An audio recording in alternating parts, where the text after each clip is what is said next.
Hey, what's going on, guys? So today we have an interesting show on the Black Financial Channel. We're going to talk about a couple of things. Number one, I wanted to talk about Monique, my friend, and the fact that she just got paid by Netflix. I'm really happy about that. Also, we're going to talk about this crazy stock market. We had another thunderstorm in the stock market. I'm going to break down for you exactly what's going on and how you can make money in this environment and how you can survive this economic storm. So get comfortable, buckle up your seatbelt. We're going to get started on the Black Financial Channel right now.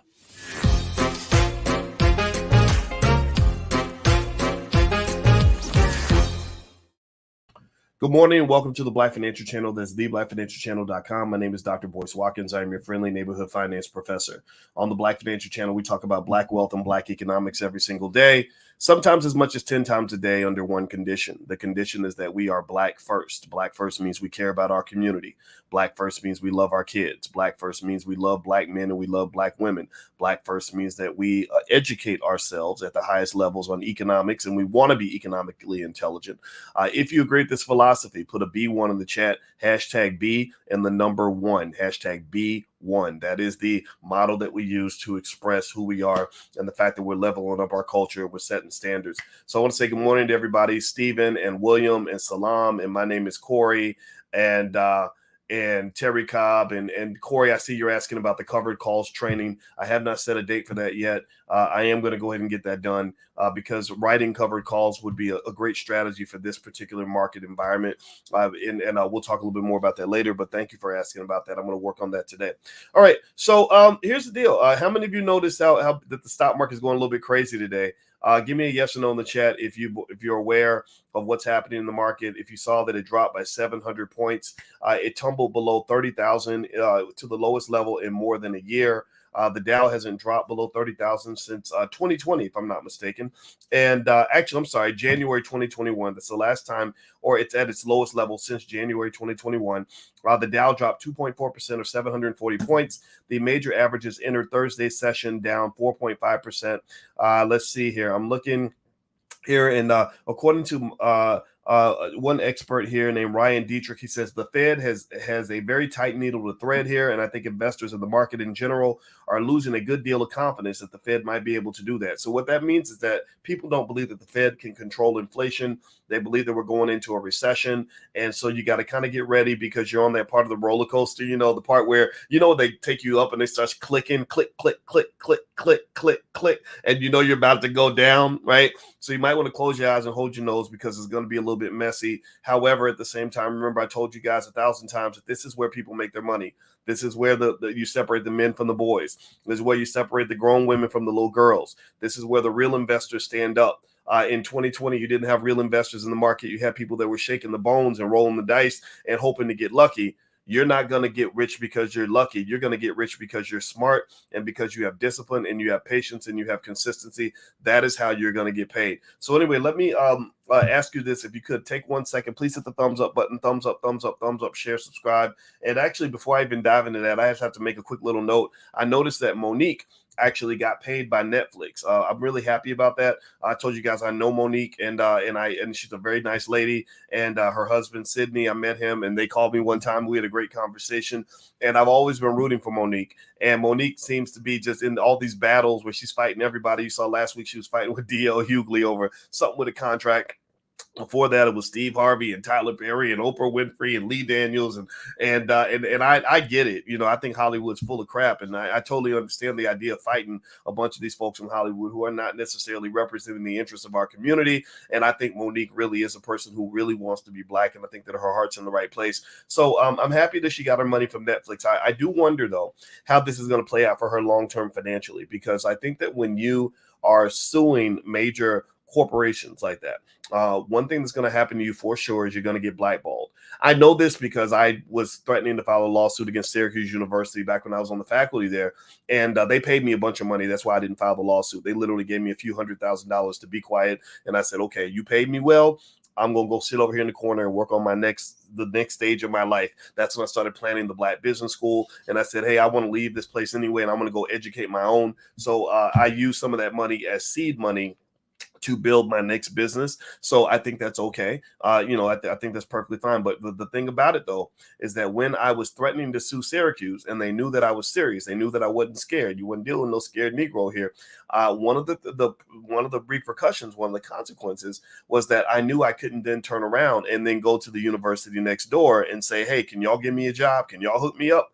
It doesn't matter how qualified I am. I was trained by the absolute best in the world. When I got my PhD in finance, I'm not bragging, but I'm telling you the truth. I was the only African American on earth, anywhere that I know, male or female, to get that degree that year. So you would think that all these universities that say, oh, we're looking for Black professors and we need diversity and all that, you would think that they'd be excited about that. But if you're a certain kind of build and you speak a certain kind of way and you're a little bit too Black, you know what it is. A lot of y'all know what I'm talking about. Who am I talking to? That's how you guys think. That's why you're here. So the reality that I had to face when I threatened to sue Syracuse was I knew that I couldn't go back to Syracuse for a job, and I probably couldn't go to any of their friends for a job. I could not go anywhere in that system and get my economic security. So I had to go outside of the system and develop my own system. I did what Dr. Claude Anderson talks about last night. Some of you were here last night when we were reading the book Powernomics. We do it every Wednesday night. Just go to boycewatkins.com. You can join the book club for free. And we've been studying Powernomics. I've done 50 lectures on Powernomics in the last year and a half. And one of the things Dr. Anderson says is that Black folks, one of the things that you do is you weaken yourself when you're constantly trying to dilute and blend in and hope for the best and get into the white man's system. It does no disrespect to white people. If you're white and you're listening, I don't hate you. I just know the history. I know the reality. I know that you're going to take care of your own before you take care of me. And I totally get that. So my point here with Monique is if you sue Netflix, you probably will never get another deal from Netflix. Just like Colin Kaepernick, if you sue the NFL, you're probably never going to get a chance to play for an NFL team. At that point, that's when you go start your own league. There's no reason why Colin Kaepernick and his buddies couldn't go start an alternative football league other than the fact that they just don't want to do the work. And so ultimately, I wish Monique the very best. I'm happy she got her money. And I'm curious to see how this plays out because it's going to be interesting. All right. So speaking on the stock market, a couple more things you guys should be aware of is that there was some data released on Thursday that shows a dramatic slowdown in economic activity. That's what murdered your stocks today. Basically, housing starts, the number of new houses being built has dropped precipitously. And that has caused people to say, holy crap, we might be headed to a recession. That is one of the problems that we're going to have. Also, they said that it dropped 14% in May, topping the 2.6% decline expected by economists. So they expected a 2.6% decline in the number of new houses being built. They found 14%. That's a big difference. Just pause for a moment. Think about how big that is. You expect 2.6%. You expect this much of a decline. And to get this, you get a massive decline that's 6 times bigger than what you expected. Well, they're kind of freaking out. The Philadelphia Fed Business Index for June came in with a negative 3.3 reading, its first contraction since May 2020. Home Depot, Intel, Walgreens, JP Morgan, 3M, and American Express hit new 52-week lows. Tesla, PayPal, Nvidia, Amazon, and Netflix all dropped another 3%. Quote, there's an astonishing level of tech selling right now, wrote CNBC's Jim Cramer in a tweet Thursday. It's breathtaking to watch as sellers are sending their best techs down gigantically at 5 a.m. And that's true. I woke up this morning and said, what the hell's going on? I can't believe that this stuff has dropped overnight like this. This is crazy. Did I keep my Uber stock? Yes, I did. I'm a long-term investor.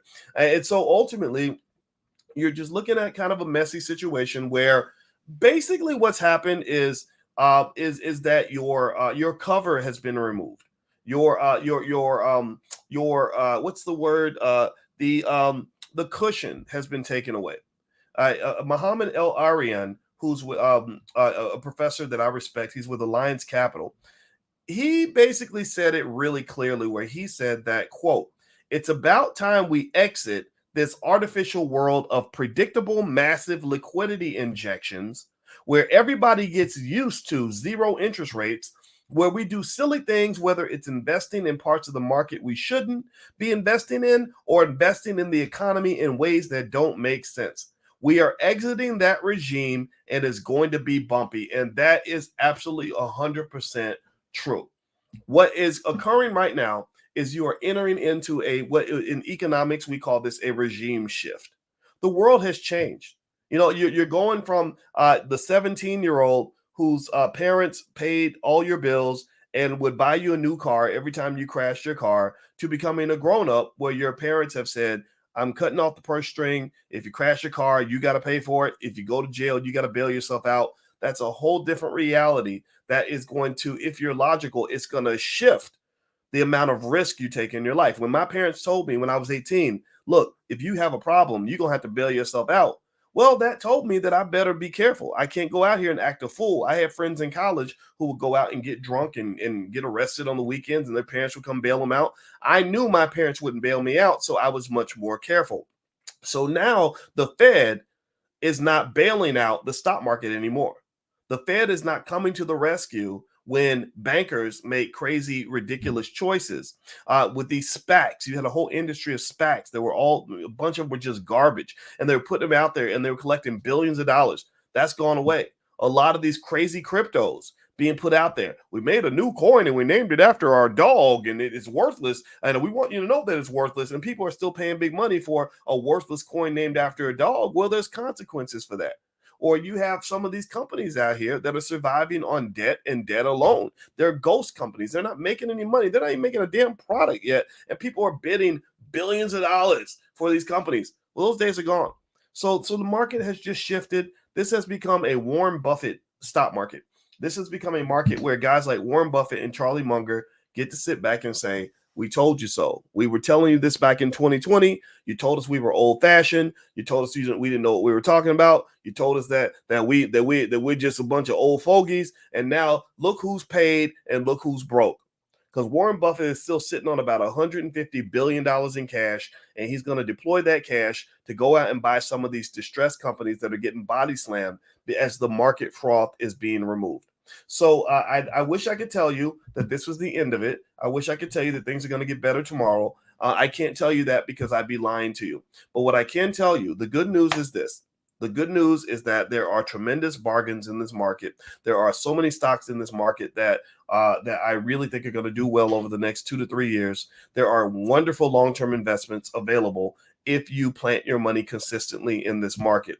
So I want to remind you guys, if you haven't picked up a copy yet, I have a book, a free ebook called How to Build Wealth by Investing $5 a Day. That ebook is totally free. If you want a hard copy, you can go to Amazon and buy a hard copy, or you can go to my bookstore, drboycebooks.com, and buy a copy, and I can even autograph it for you if you want me to. But you don't have to do any of that. I want you to have this book for free. The e-copy is free. Just go to blackmoneyminute.com. If you get on the email list, not only will you get the free book, but you'll also get lots of free information on investing and tips and information and all kinds of stuff. So feel free to go take a look at that, and this will help you kind of get through the storm. These market declines occur all the time. There's nothing to be afraid of. You do have sort of a shift in the regime. You have a little bit of a weirdness happening right now because this economy is a little bit different from anything we've ever seen. But I personally believe that once you wash out all the filth, once you get rid of all the dirt, once you get rid of all the nonsense, you're going to start getting to a market that makes dollars and cents.